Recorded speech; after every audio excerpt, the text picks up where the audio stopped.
আসসালামু আলাইকুম দর্শকবৃন্দ,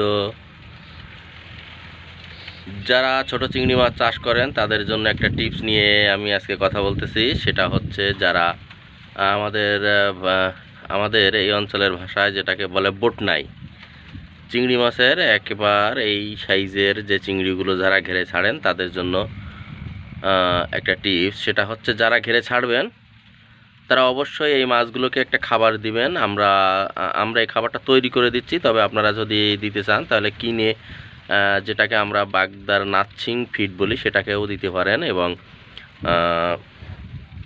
যদি আপনি তৈরি করে দিতে চান তাহলে ভুট্টার গুঁড়ো, ভুট্টা, ভাঙা ভুট্টা, প্লাস হচ্ছে আপনার ওই যে সয়াবিনের খোল, আরও আছে অন্যান্য মানে পালিশ, 1 নম্বর যে পালিশটা এটা আপনি দিয়ে মিশ্রণ করে আপনি ঘেরে দিতে পারেন।